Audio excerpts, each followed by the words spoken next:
ส่วนก็มันได้ก็มาเหตุการณ์ในภายในสวนทางวันกันเนาะแต่ว่าถือเขาเฮ็ดวันของวันเนาะเฮ็ดกูวันฮะวันก็ได้ถ่ายลงกันเนาะถ่ายได้ก็ว่าเย็นดักกันได้ฮะลงจันนี่ครับหนองการในลงไม้เนี่ยเจ็บอะไรก็ลงมาเราเตะปลายใบหมอกหนึ่งเซนในหมอกนำสุดก็เช้าลูกไปกูมันลูกใหญ่เขานะเดี๋ยวก็เตะไปในกลางอย่างนั้น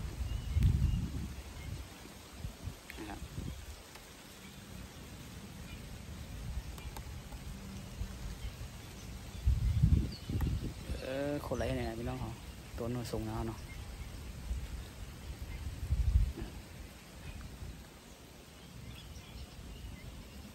ไม่ก็ไม่หนาวพี่น้อง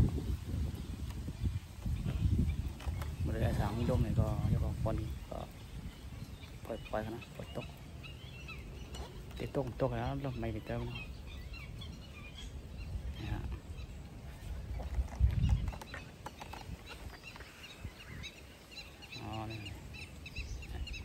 ความไป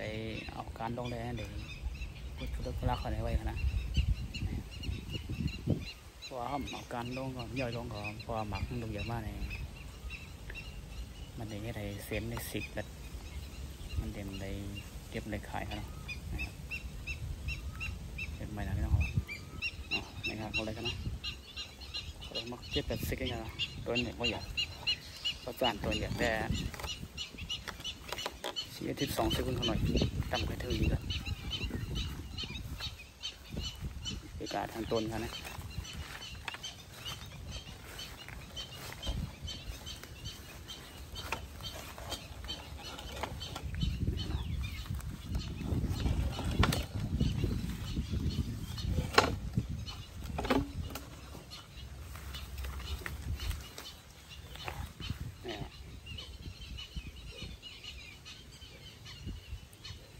ตัวนี้เป็นน้ำดินกันนะ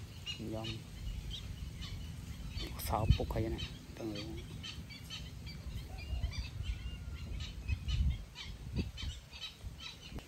ี่กันน้ำฮะต้นก็มีต้นนี่ครับเหนือบนโต๊ะใครนะ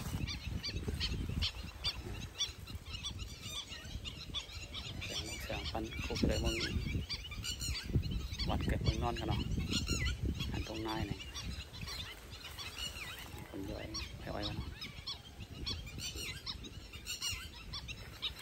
น้ำมันก็ได้เกิดอะไรเนี่ยที่นี่เป็นของ3 พงขนาดของ3 ปอกทีนี้เขาไกลให้ขนาดนี่เลยคนมือพาเราต้องหลังกันเลยก่อนเขียวตึกหาหวานให้กันตึกหาผงให้กันนะ